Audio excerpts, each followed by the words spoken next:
Comme Oprah Winfrey le disait dans une de ses interventions, l'échec est un excellent enseignant et si vous êtes ouvert, chaque erreur a une leçon à offrir. Dans cette vidéo, je me propose de partager avec vous les leçons que l'on peut tirer des erreurs que j'ai pu commettre tout au long de mon parcours d'investisseur africain.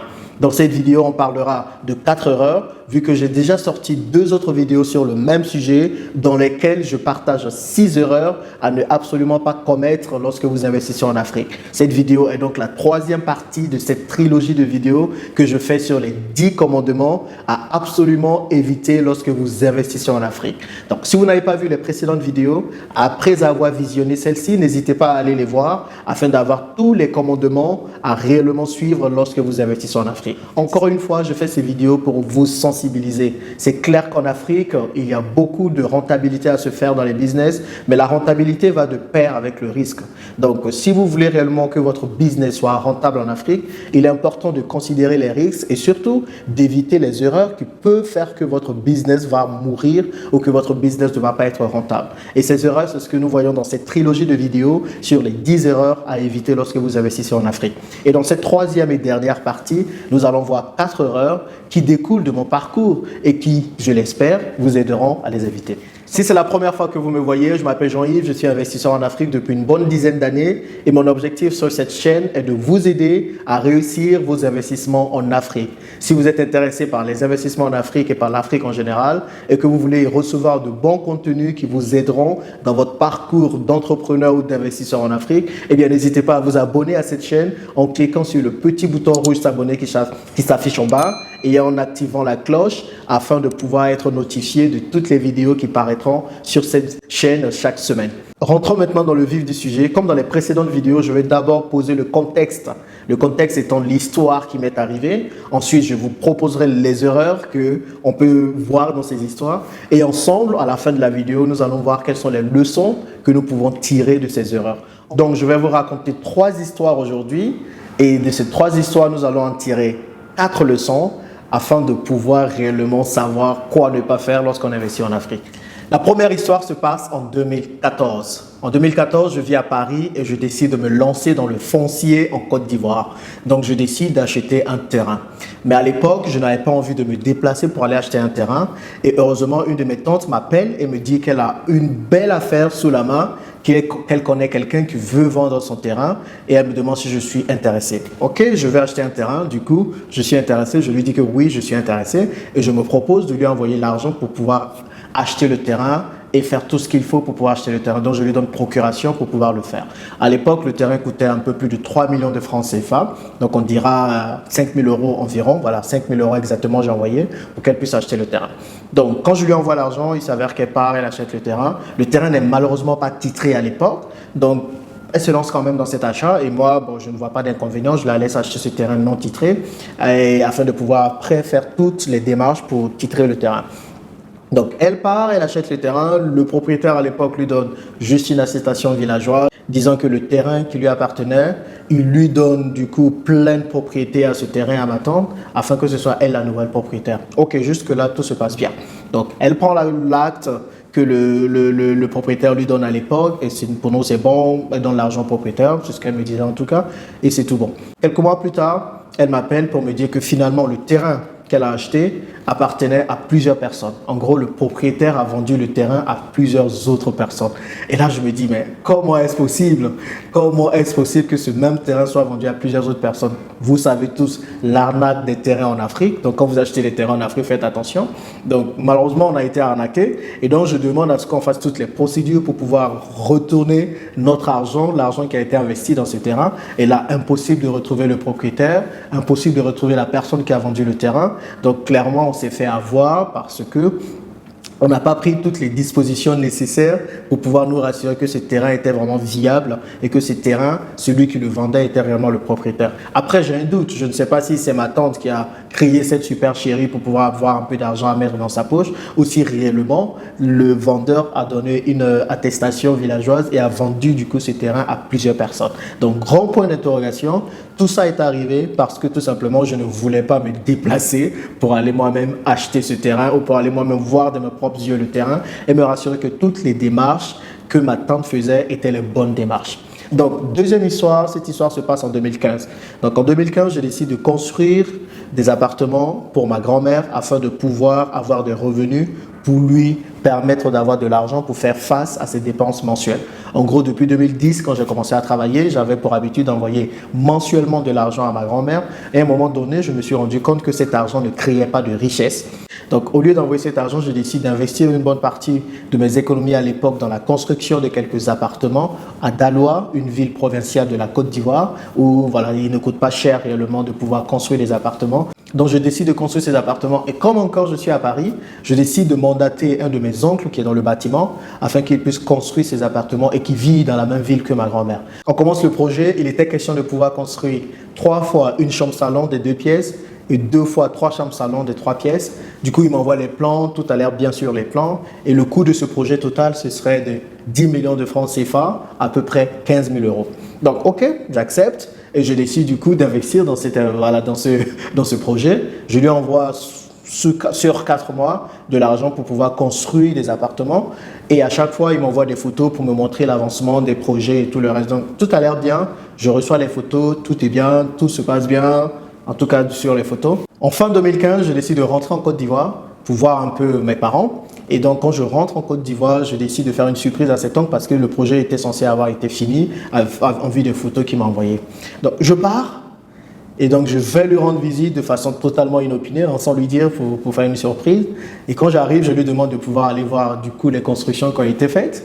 Et je le sens un peu gêné, je ne sais pas trop pourquoi. Il était gêné, il n'arrivait pas trop à placer des mots. Et finalement, à force d'insister, il m'envoie sur le terrain en question pour voir les appartements. Et quelle ne fut pas ma surprise quand je me rends compte que les appartements sont encore inachevés. Alors que dans les photos qui m'ont été envoyées, les appartements étaient censés déjà être finis. Donc la super chérie, c'est que pendant que j'envoyais de l'argent à mon oncle, et bien du coup il a eu quelques soucis et il a pris cet argent que je lui envoyais pour régler ce souci, se disant qu'il allait avoir de l'argent après pour pouvoir continuer les travaux. Donc les photos qu'il m'envoyait étaient des photos des appartements quasiment similaires avec le même plan qui se trouvaient dans le même quartier et dont il a été le maître d'œuvre, celui qui les a fait. Donc il prenait les photos dans ces appartements là-bas pour me les envoyer, pour me faire croire que les appartements étaient construits et déjà finis et tout le reste. Quelle ne fut pas ma surprise quand j'ai vu cela. Donc j'envoyais de l'argent pour pouvoir construire quelque chose, pour aider ma grand-mère réellement. Mais vous savez, voilà, l'argent a été pris, c'est tout volé. Donc là, c'était la déception totale. Je me demandais, mais qu'est-ce qui m'arrivait? Pourquoi est-ce que j'étais entouré de vautours qui ne cherchent qu'à prendre de l'argent sans rien faire? Nous pouvons déjà tirer les leçons de ces deux histoires où je reste à Paris, je mandate des personnes pour pouvoir investir dans le foncier et l'immobilier. Donc, selon vous, quelles sont les erreurs que j'ai commises dans ces deux histoires?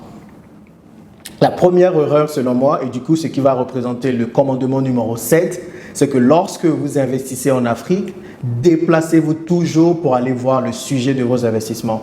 Il ne faut absolument pas faire confiance aux gens avec qui vous travaillez.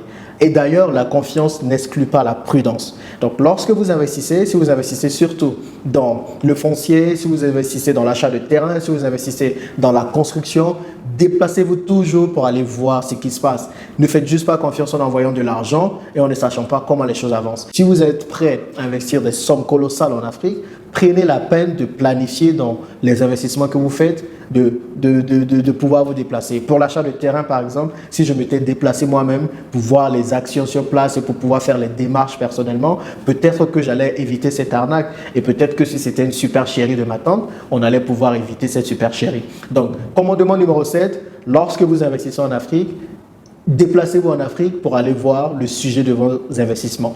Commandement numéro 8, et je pense que vous l'avez deviné dans tout ce que j'ai dit, lorsque vous investissez en Afrique, et cela est très important de par mon expérience, ne faites absolument pas confiance à la famille. Je répète ce commandement. Lorsque vous investissez en Afrique, ne faites absolument pas confiance à la famille. N'incluez pas vos familles dans vos business. Ça, je n'arrête pas de le dire sur cette chaîne parce que de mon expérience, je sais que lorsque vous mêlez la famille à vos business, eh bien, c'est l'échec assuré. Parce que la famille n'a pas toujours la même vision que vous. Donc, à travers toutes les erreurs que j'ai citées, dans lesquelles j'ai inclus soit des frères, soit des tantes, soit des oncles, eh bien, ces business ou ces projets ont échoué à cause de la non-honnêteté ou de la malhonnêteté de certains de mes parents. Je suis désolé de le dire, mais c'est réellement ça. Et parfois aussi, on échoue dans les projets qu'on fait en Afrique à cause tout simplement de l'inefficacité de nos familles, tout simplement parce qu'elles n'ont pas les formations ou elles n'ont pas les compétences nécessaires pour gérer des business sur place. Donc, commandement numéro 8, quand vous investissez en Afrique, n'incluez pas vos parents, s'il vous plaît. Donc, nous continuons. Je vous raconte la troisième histoire afin de pouvoir en tirer le commandement numéro 9. La troisième histoire se passe en 2016. Donc, en 2016, je veux me lancer dans l'agriculture. Mais n'ayant pas les barrages nécessaires, je décide de me lancer dans l'agriculture via une entreprise qu'on appelle monevia.com. Je pense que les Ivoiriens connaissent toutes ces entreprises. En gros, c'était une entreprise d'agro-business qui proposait à des particuliers d'investir dans des plantations de piments ou de tomates, je ne me rappelle plus trop, et de juste donner de l'argent pour investir et de pouvoir, tenez-vous bien, après avoir investi, au bout de 3 mois, avoir 100% de son investissement, voire 200% pour certains. En gros, on vous propose d'investir aujourd'hui 1 000 € et au bout de 3 mois, vous avez 2 000 €. Donc, vous avez votre mise plus 100% de votre mise. Donc, moi, j'ai vu cela, ça paraissait très alléchant. Donc, je décide, et j'ai toujours voulu me lancer dans l'agriculture, donc je décide de me lancer dans ce projet parce que ça paraît bien. Et j'envoie 3 000 € pour pouvoir investir dans ce business, en me disant qu'au bout de 3 mois, je pourrais récupérer ma mise des 3 000 €. Donc, j'envoie les 3 000 €. J'attends 1 mois, 2 mois, 3 mois, 4 mois, là où il faut récupérer sa mise. On se rend compte que le business capote. En gros, ce business a capoté et c'était une super chérie. En finance, on appelle surtout les schémas pyramidaux. Comment cela marchait? C'est un business dans lequel on récupère l'argent des derniers entrants pour rembourser les premiers entrants. En gros, comment ça se passe? Moi, Jean-Yves, aujourd'hui, j'ai investi 1 000 €. On me promet d'avoir 2 000 € au bout de 3 mois. Ben, les 2 000 € que je vais avoir, ce seraient mes 1 000 € plus 1 000 autres euros d'autres personnes qui seraient venues après. Donc, je savais un peu, je sentais que ça pouvait être ce genre de schéma lorsque j'investissais. Mais je me suis dit, j'investis quand même parce que ce genre de business, tu te fais moins anarquer quand tu fais partie des premiers à investir. Et donc, je me disais que j'étais encore parmi les premiers. Donc, ça pouvait encore passer. Eh bien, l'histoire a pété. Il n'y a plus d'argent pour pouvoir rembourser les sommes qui ont été investies. Moi, j'ai investi 3 000 €, mais il y a des personnes, des directeurs financiers, par exemple, qui ont investi 40 millions de francs CFA. Moralité de l'histoire, je voulais utiliser la facilité pour investir dans l'agriculture. Donc, commandement numéro 9. Si vous voulez investir dans tout projet que ce soit, méfiez-vous des projets qui semblent trop facile. Lorsque c'est trop beau, ou bien lorsque ça paraît trop beau pour être vrai, fuyez ce genre de projet. Si vous voulez investir en Afrique, il faut réellement aller sur le terrain, il faut réellement vous mettre dans la durée, il faut réellement investir sur le long terme, il faut réellement parfois aller voir le sujet de vos investissements parce que imaginez, ça c'est la facilité. Je suis dans mon canapé et j'investis dans l'agriculture en me disant que les personnes vont tout faire pour moi, je vais juste récupérer la mise. Et quand on vous parle de 100, 200, 300% de rentabilité ou de retour sur investissement, fuyez, ne réfléchissez même pas. C'est que c'est un business à totalement fuir parce que croyez-moi, cela va vous faire perdre votre argent. Moralité de l'histoire de tout ça. En 2016, je suis découragé après cet investissement. Je décide d'abandonner les investissements en Afrique. Donc 2016, après l'histoire de l'agriculture, je décide d'arrêter. Et là, ça coïncide avec mon départ de Paris pour venir à Dubaï. Et là, ça coïncide avec toutes les réflexions pour être un investisseur à succès. Donc je lis beaucoup de bouquins, j'apprends beaucoup de choses et je me rends compte de ma plus grande erreur. Mon erreur, ce n'était pas forcément les autres, mais l'erreur que je commettais venait principalement de moi. Pourquoi est-ce que je commettais ces erreurs? Parce que je n'avais pas décidé d'abord d'investir sur moi-même. Commandement numéro 10, lorsque vous voulez investir, peu importe l'endroit où vous voulez investir, prenez d'abord le temps d'investir sur vous-même. J'ai fait toutes ces erreurs parce que je n'avais pas investi sur moi-même. Mon rapport à l'argent était différent. Pour moi, j'ai grandi dans une famille où lorsque vous recevez l'argent, vous devez dépenser. Ce qui faisait que du coup, à chaque fois que je recevais l'argent, il fallait que j'investisse dans quelque chose, il fallait que j'en fasse quelque chose parce que du coup, c'est plus tu donnes, plus tu reçois, comme on le dit en Afrique. Donc, je n'avais pas changé ma mentalité avec l'argent. Je n'avais pas changé ma mentalité sur comment faire fructifier l'argent, sur comment réellement faire fructifier l'argent, c'est exactement ça. Donc, si vous voulez investir en Afrique, et c'est le commandement le plus important qui vous évitera le maximum d'erreurs en Afrique, investissez toujours d'abord sur vous-même avant de penser à investir.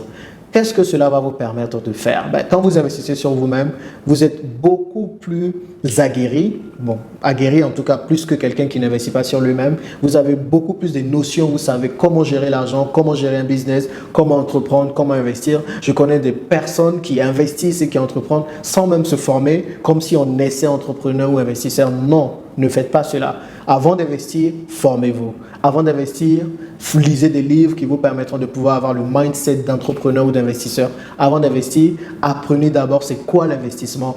Quelles sont les astuces pour pouvoir réussir dans les investissements? Comment faire pour piloter par exemple un projet à distance? Comment faire réellement pour travailler avec des professionnels? Comment ne pas faire confiance à vos familles? Et toutes ces choses. Donc, investissez sur vous afin de ne pas commettre les mêmes erreurs que j'ai pu commettre tout au long de mon parcours. Et en 2017, quand j'ai pris conscience de cela et que j'ai décidé de d'abord investir sur moi, je vous assure, à partir de ce moment, tous mes investissements que j'ai eu à réaliser ont été du succès parce que j'ai décidé de faire différemment et parce que j'ai décidé d'utiliser la méthode qui marche que je vais partager avec vous tout au long des prochaines vidéos qui viendront.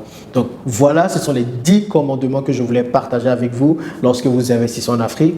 Faites attention réellement à les suivre si vous voulez avoir du succès dans vos entreprises et dans vos investissements en Afrique, c'est très important. Succès que je vous souhaite dans tout ce que vous faites. Et surtout, si vous avez aimé cette vidéo, n'hésitez pas à la partager autour de vous afin d'aider plusieurs personnes à éviter les mêmes écueils que moi j'ai pu connaître tout au long de mon parcours d'investisseur. Merci de m'avoir suivi et à bientôt dans la prochaine vidéo.